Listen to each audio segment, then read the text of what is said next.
My name is Nina Torres. I'm 32 years old, and for the past 8 years, I've worked as a Child Protective Services social worker in Portland, Oregon. It's not an easy job. Most days, I see the worst of what people can do to each other, especially to children. I investigate abuse cases, document evidence, testify in court, and do everything I can to keep kids safe. The job teaches you things: how to spot lies, how to read body language, how to gather evidence that holds up in court, how to stay calm when someone's screaming at you, how to document everything, because in my line of work, if it's not documented, it didn't happen. I met Daniel 6 years ago at a community mental health fundraiser. He was a psychologist working at a private practice downtown. We got to talking about our work, the overlap between child welfare and mental health services. He was thoughtful, articulate, passionate about helping people. We exchanged numbers. Our first date was coffee that turned into dinner, that turned into walking around the city until midnight. He told me about his work with trauma survivors. I told him about the cases that kept me up at night. We understood each other in a way that's rare. When you work in helping professions, it's hard to explain the weight you carry to someone who doesn't do the same kind of work. We got married 2 years later. Small ceremony, just family and close friends, nothing fancy. We both believed in spending money on experiences, not things. Our honeymoon was a camping trip through the Cascades. Perfect. For 4 years, our marriage was good. We were both busy with demanding jobs, but we made it work. We'd decompress together in the evenings, cook dinner, watch old movies. Daniel was supportive when I had hard cases. I was there when he struggled with difficult patients. But about 6 months ago, things started to change. Daniel began working late more often. New patient, he'd say. Complex case, needs extra sessions. I understood. Trauma work is intense. Sometimes you need to give people more time. Then he started being protective of his phone. He'd always been casual about it before, leaving it on the counter, not caring if I saw notifications. Now he kept it face down, took it with him to the bathroom, set up a new passcode. Work stuff, he explained when I mentioned it. New HIPAA compliance rules. Have to be more careful. That made sense. Medical privacy laws are strict. I dropped it. He started going to more conferences, workshops on weekends. Continuing education, he said. You know how it is. We have to maintain our licenses. I did know. I had my own training requirements, so I didn't question it. But then came the night that changed everything. It was a Tuesday evening. I came home from a particularly brutal day at work. I'd removed 2 kids from their home that morning. It never gets easier, even after 8 years. The kids cry, the parents scream. You question every decision, even when you know it's right. I walked into our apartment exhausted. Daniel was in the shower. His phone was on the kitchen counter, buzzing with notifications. I wasn't trying to snoop. I really wasn't. But the screen lit up and I saw the message preview. Can't wait to see you tomorrow. Same time? A. My stomach tightened. It could be innocent, could be a colleague, could be anything. But my instincts have taught me to trust my instincts, and my instincts were screaming. I picked up the phone, tried his passcode. His birthday didn't work. My birthday didn't work. Our anniversary didn't work. Then I tried something else. Daniel's professional license number. He'd mentioned once that he used it for secure accounts because it was easy to remember but not obvious. The phone unlocked. I went straight to his messages, found the thread with A. The messages went back months. Intimate, explicit. Missing you. Last session was incredible. You make me feel alive again. Last session. My blood went cold. I scrolled up, further back, found a message from 3 months ago. I know this crosses every ethical line, but I can't help how I feel about you. And her response? I don't care about ethics. I care about you. I took screenshots, lots of them. Then I went through his other messages, his emails, found more. Her name was Amber Reeves. She was 28, and according to the insurance billing records I found in his email, she'd been his patient for 8 months. He'd been treating her for anxiety and depression following a difficult breakup. Daniel emerged from the shower, saw me holding his phone. "Nina, what are you doing?" I looked at him, this man I'd married, this man I'd trusted. "Who's Amber?" His face went white. "That's confidential patient information. You can't—" "You're sleeping with your patient," I said. My voice was steady, cold. "That's not confidential. That's a crime. It's not what you think." "Really? Because I think you're violating every ethics rule in your profession. I think you're abusing your position of power, and I think you're a lot like the people I investigate every day." That last part hit him. I saw it in his face. "Nina, please let me explain." "Get out," I said. "This is my apartment too." "Then I'll leave. But Daniel, this isn't over, not even close." I grabbed my car keys and my laptop. I drove to my friend Maria's house. She's also a social worker, one of my closest colleagues. She took one look at my face and poured me a glass of wine. I told her everything. "Jesus, Nina," she said, "he's going to lose his license." "I know. Are you going to report him?" I stared into my wine glass. "I document abuse for a living, Maria. What do you think?" I spent that night at Maria's, couldn't sleep. My mind was racing, running through everything I knew about ethics violations, about evidence collection, about how to build a case. Because that's what this was now, a case. The next morning, I called in sick to work. I'd never done that before, not in 8 years, but I needed time to think, to plan. First, I went through all the screenshots I'd taken, organized them chronologically, noted dates and times, cross-referenced them with Daniel's work calendar, which synced to our shared iCloud account. Then I did something I'm not proud of, but I'd learned it from my job.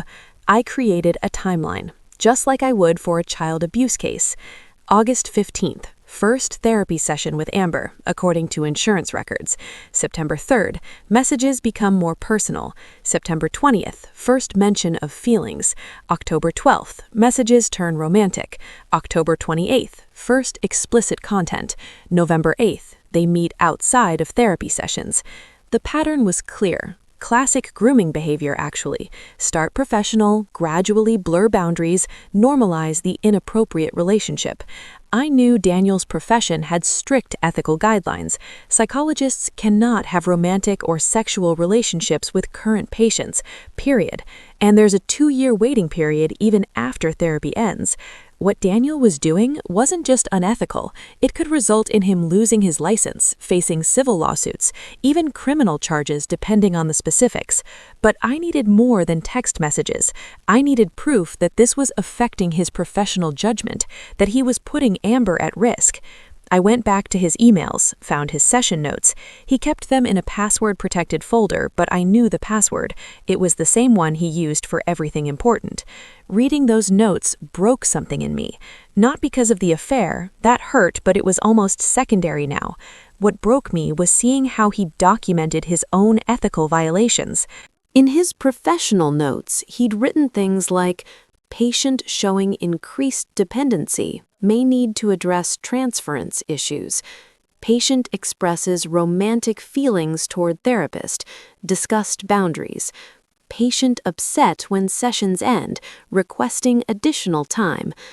But the personal messages told a different story. He was encouraging her dependency. He was responding to her romantic feelings.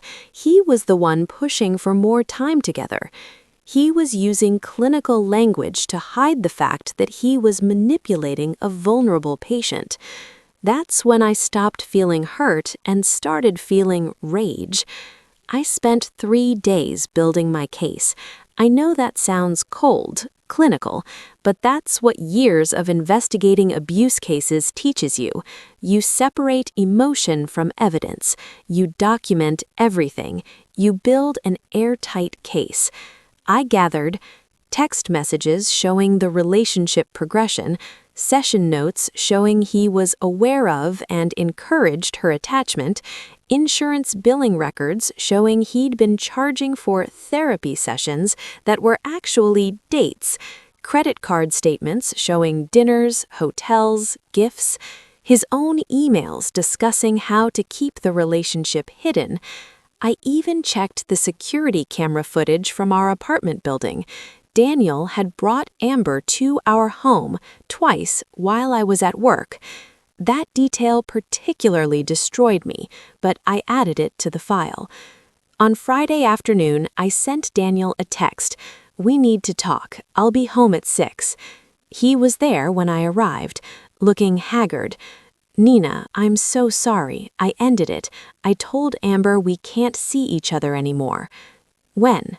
"Yesterday. I realized I was jeopardizing everything, my career, our marriage, my integrity." "You're right about that," I said. "Sit down." He sat on the couch. I remained standing. "I've spent the past 3 days documenting everything," I said. "Every message, every note, every billing record.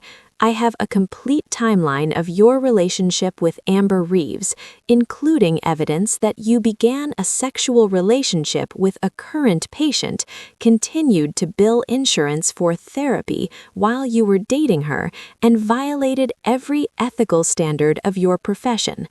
His face went pale. "Nina, I'm not finished.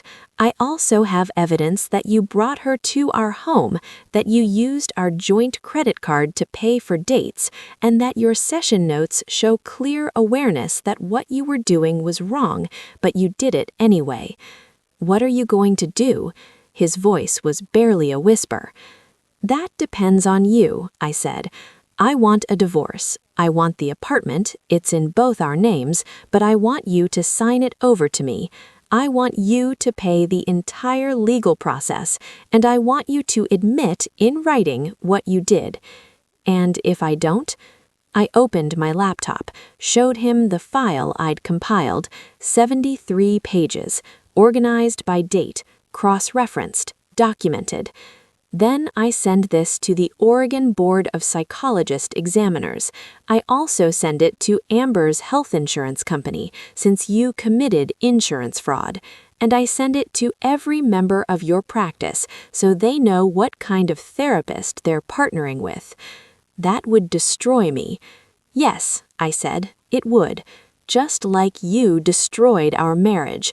Just like you potentially destroyed Amber's mental health by abusing your position of power. Just like you destroyed the trust of every patient who ever sat in your office thinking you were there to help them." He was crying now. "I made a mistake. People make mistakes." "You didn't make a mistake, Daniel. You made hundreds of calculated decisions over 8 months. You chose this every single day." There was a long silence.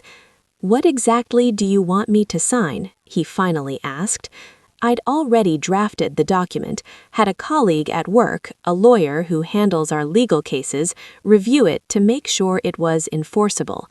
The terms were simple. Daniel would sign the apartment over to me. He would pay all divorce attorney fees and court costs. He would pay me $30,000, roughly what I'd contributed to our joint savings that he'd used for his affair. He would sign a statement admitting to ethics violations. In exchange, I would not report him to the licensing board. "But," I added, "if you ever practice therapy again, anywhere, under any circumstances, I will send this file to whatever licensing board has jurisdiction. You're done as a psychologist, Daniel. That's not negotiable." He read through the document, took him 30 minutes. Finally, he looked up. "This is blackmail." "No," I said. "Blackmail is when you threaten to expose something for personal gain. This is called consequences. You violated ethics rules, committed insurance fraud, and destroyed a marriage. These are the terms to avoid criminal prosecution." I could fight this. You could, and you'd lose. I've been documenting evidence for 8 years professionally. I know how to build a case. Do you really want to bet your entire future that I made a mistake? He signed. I watched him pack his things. He tried to talk to me a few more times, said he still loved me, said he'd get help, said he'd do anything.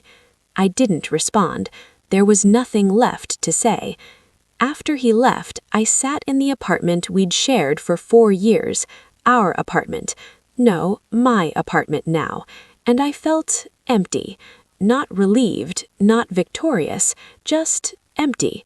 But the next morning, I woke up and realized something.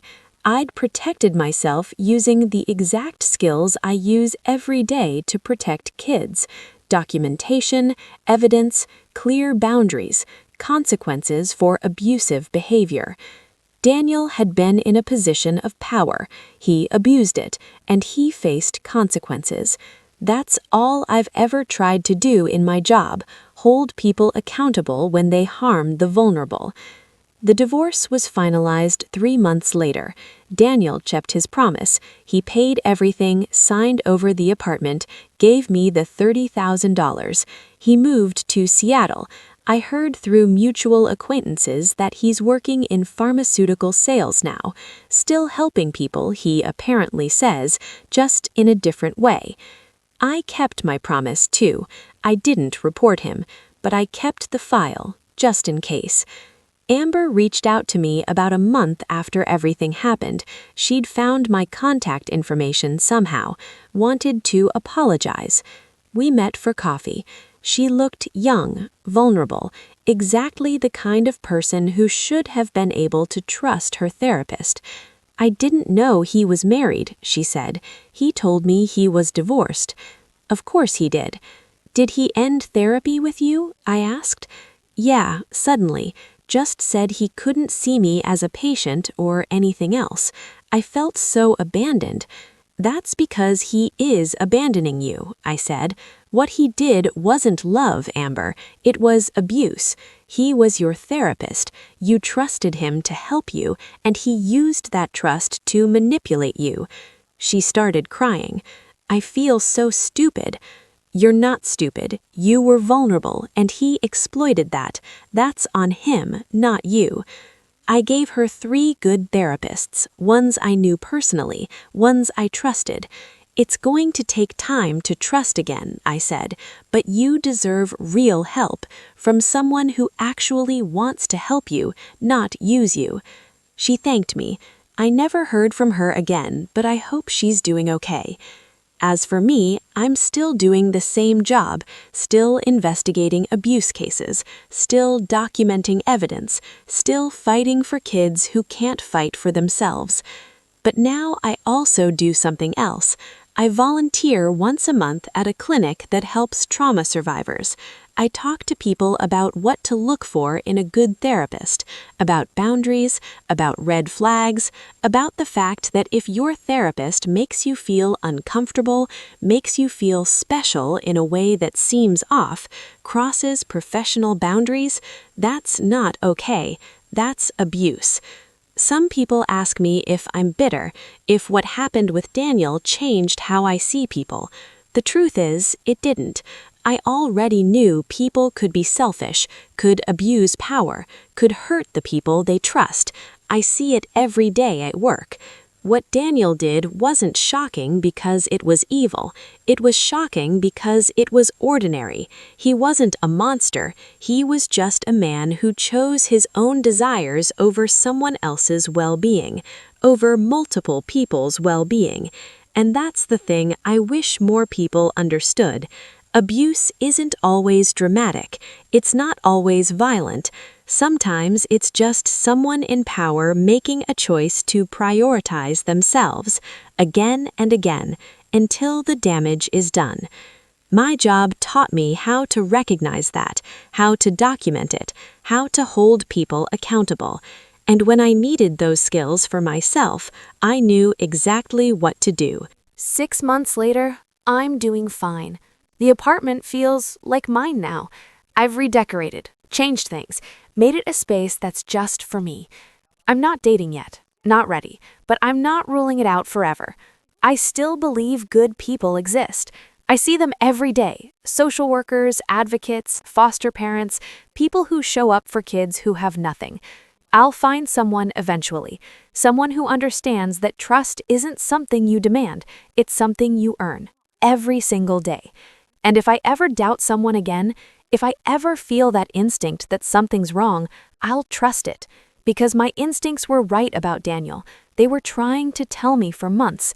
I just needed to listen. The biggest lesson I learned? The same skills I use to protect others can protect me too. Documentation, evidence, boundaries, accountability, and consequences. Always consequences. Because that's the thing about people who abuse power. They keep doing it until someone stops them. I stopped Daniel. He won't be a therapist again. He won't hurt another patient. And that's enough.